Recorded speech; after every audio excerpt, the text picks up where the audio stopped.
Okay, kids, I am here today with my sister, Julie. Hi, guys! Ladies and gentlemen, the story you are about to see is true. The names have been changed to protect the innocent.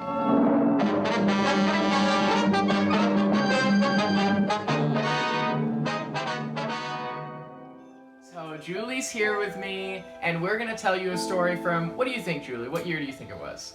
I think I must have been 3 or 4, so do we dare date ourselves? Yes, we I dare. think 2001. 2001, which puts you at about 4 years old. Mhm.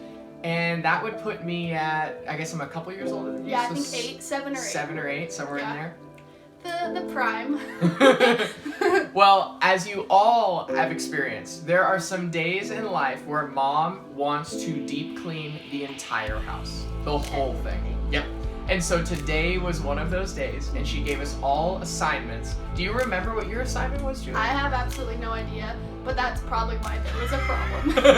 I probably wasn't doing it. My job was vacuuming, and so I knew that my responsibility was to do the vacuum. And you remember that huge coffee table? The Oh my flat gosh. one that was like super large? You would jump on it or whatever. It's just a huge Oh, coffee and the table. big square one! It was square. Yep. Oh, I really did low to the not ground. know that. So I'm vacuuming around the outside of this square coffee table, and Julie is staying on the opposite end of the coffee table.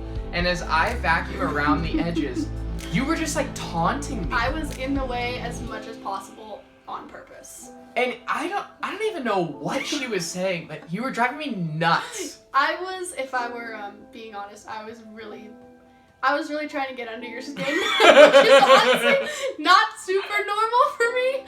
I normally It try was to the be other way perfect, around, wasn't it? I was normally the one trying to get under everybody's skin. but for some reason, it was just, you seemed extra irritated that day, and you were Yeah. it was really easy to push your buttons that day particularly. So it's kind of, this sounds terrible, it was kind of fun. It's kind of fun to push my buttons, which is not a healthy thing to do to your siblings. Don't learn from us, kids. So I started making a series of threats to Julie, my 4-year-old sister, while 8-year-old me is going in circles around the table, vacuuming, and I threatened all kinds of things. And they were cute and little and petty and normal. And they kept escalating though. And I finally threatened her that I would take the vacuum and I would lift it up and I would suck up all of her hair in the Wait, vacuum. Josh, there is this one clause you left out. So I was being annoying, pestering you, and you were like, if you told me this, if you do that one more time, Yes. you like gave me this grace clause. It was like you were trying to be my dad, and you were like, if you do that one more time, I'm gonna suck up your hair with this vacuum. And so I was been processing in my mind, wow, he seems really irritated. But Who's I gonna just, do that? who would do that? Like, I was like, he's just trying to be some, like, big, cool big brother and so, like, strong, and I'm gonna soak up your And your hair was And adorable. I back had then, too. curly blonde hair. Yep. Probably about this length, only it was curly. It was long for a 4-year-old. And I didn't think you had it in you. I did not think you had the guts to vacuum up my hair. Well, she just kept going.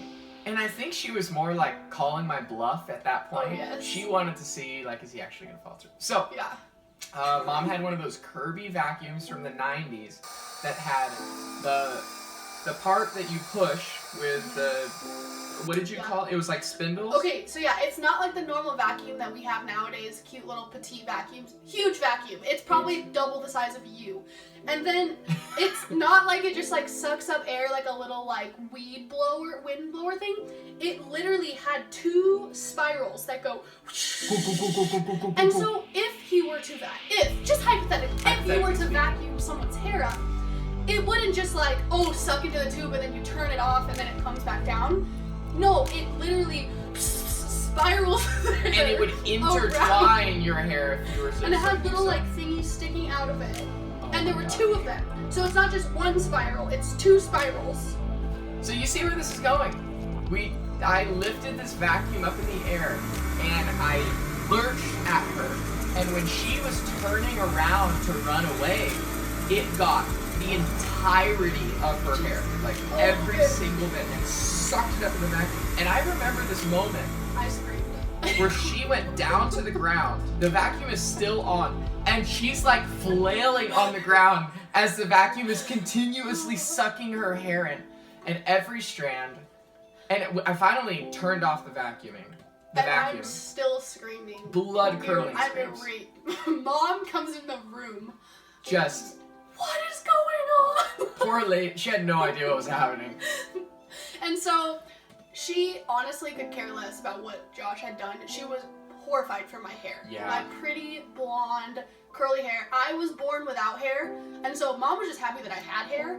Didn't And- probably cut her hair till she was like 13. Yeah, so the fact that my hair was stuck in a spiral vacuum, she was So how many hours? horrified. How many hours do you think Mom labored? It's a blur. I literally don't know. I black out there.